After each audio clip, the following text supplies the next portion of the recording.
Faly miarabantsika tsirairay avy indray amin'ity alatsinainy voalohan'ny volana janoary ity fifaliana lehibe no ahafahana miaraka aminao eto amin'ny ity maraina ity, miarabanao ihany koa izay nahatratra izao taona vaovao izao ny irariana dia hitondra soa anao manokana izao taona izao. Ny soa izay irariana ho anao dia mba ahafahanao mitombo manjakariva amin'ny finoana amin'ny Kristy, ary ihany koa mba ahazo fahendrena tahaka ny Solomona ka ireo izay rehetra mampiasa ny sainao rehetra dia omen'Andriamanitra anao ihany koa miaraka amin'izany. Alohan'ny derantsika ny hamofinaina an'io dia hivavaka isika.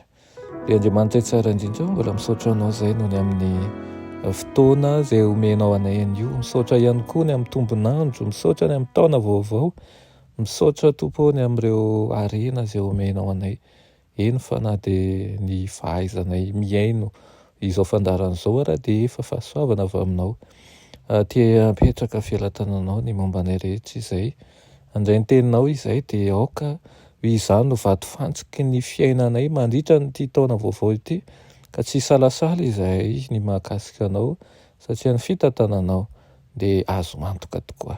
Amin'ny anaran'i Jesosy, amen. Raha teny mofinainantsika androany dia manao hoe zanakalahy zanakavavin'Andriamanitra isika. Nalaina amin'ny Jaona voalohany toko 7:1 manao hoe endre manao ahoana ny fitiavana naseho an'ny ray ho antsika dia ny antsoinantsika hoe zanak'Andriamanitra, sady izany tokoa isika ka noho izany dia tsy mahalala antsika izao tontolo izao satria tsy nalala azy izy. Amen.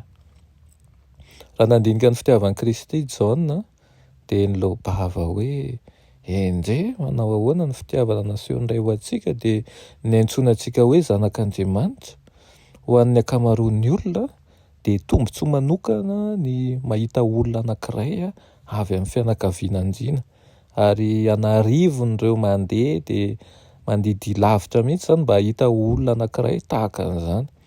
Tombontsoa mihoatra lavitra noho izany anefa ny antsoina hoe zanakalahy zanakavavin'ilay Andriamanitra ambony indrindra.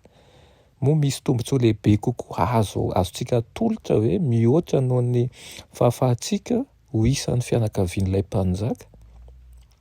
Mba hahatonga antsika ho zanakalahy zanakavavin'Andriamanitra dia tsy maintsy misaraka amin'izao tontolo izao anefa isika. Hoy ny Korinthiana 2:9 manao hoe koa mivoa ao aminy ianareo ka misara aminy hoy Jehovah, ary ho rainareo aho ary ianareo ho zanako lahy sy ho zanako vavy.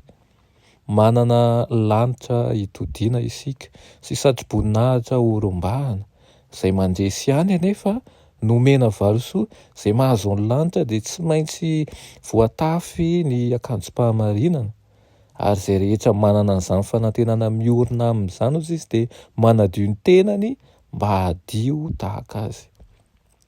Tsy nahitana faharatsiana na dia kely akory aza teo amin'ny toetran'i Kristy, ary tokony ohatran'izany ihany koa ny fiainantsika. Ireo foto-kevitra izay ny feny fiainan'i Kristy dia tokony izany ihany koa ny foto-kevitra tokony feny fiainantsika. Amin'ny alalan'ny sorona izay tanterahana ary ny tanteraka ho an'ny taranak'olombelona mpanota dia afaka ny voavonjy amin'ny faharinganana mandrakizay ireo izay mino ny Kristy, ary tsy hoe mino fotsiny ihany fa manantona anazy ihany koa. Aoka izany tsy hisy ho voafitaky ny fahavalo isika ka hihevitra fa hoe mampietry azy ny manaiky ny Kristy.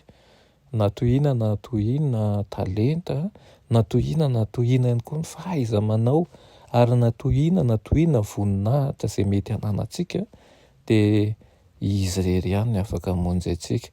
Ny olombelona tsirairay dia tokony hibanjina ny lanitra mipankasitrahana, tokony amin'ny anatin'ny fahatalanjonana ihany koa, ary loham-bava ihany koa manao hoe endre manao ahoana ny fitiavana naseho ny ray ho antsika dia ny antsoinantsika hoe zanak'Andriamanitra. Tsarovo izany fa zanak'Andriamanitra ianao. Raha mbola tsy nandray ny Kristy ianao dia aza misalasala mandray azy, mino azy ary manantona azy. Ray soa zava-dehibe izany satria tsy olom-poana tokoa ianao, fa zanaky ny avo indrindra. Noho izany mandehana tahaka ny zanaky ny avo indrindra ary mandehana tsy tahaka n'izao tontolo izao fa manana fisainana, manana fomba famindra vaovao, fomba fisainana vaovao. Raisy ny fanapahan-kevitra ka izao fotoana izao any ho andro voalohany andraisanao fanapahan-kevitra ny amin'ny ho avy rehetra mba ho avy mamiratra miaraka amin'ny Kristy, tsaroa fa zanaky ny avo indrindra ianao. Raha hivavaka isika, raha inay malala tsara indrindra mbola misaotra anao ny amin'izany teninao izany. Misaotra anao izay manaiky andray anay ho zanaka, natsanganao tokoa izahay tena ho zanakao, ary tsy zanaka fotsiny amin'izao fa nomenao ny fanjakanao. Hiara-mitantana amin'izany izahay rehefa eo amin'ny fanjakanao, fifaliana ho anay izany ary voninahitra ho anay ihany koa. Kanefa mbola eto izahay dia mangataka aminao mba volenao fanetrehetena, miaraka aminao andeha tahaka ny nandehananao, ka mba hanana fomba fieritseritra tahaka ny fieritseritra ao ihany koa, tsy hanahaka an'izao tontolo izao, satria izahay efa natsoina ho zanakao. Dia izany indrindra no reharehanay lehibe indrindra. Da io manokana ny tsirairay avy izay manaraka izao fandarana izao, ho zanakalahy sy ho zanakavavinao tokoa ampahatokiana, ka ny herinao andrakotra mandrakariva ny fiainanay. Amin'ny anaran'i Jesosy, amen.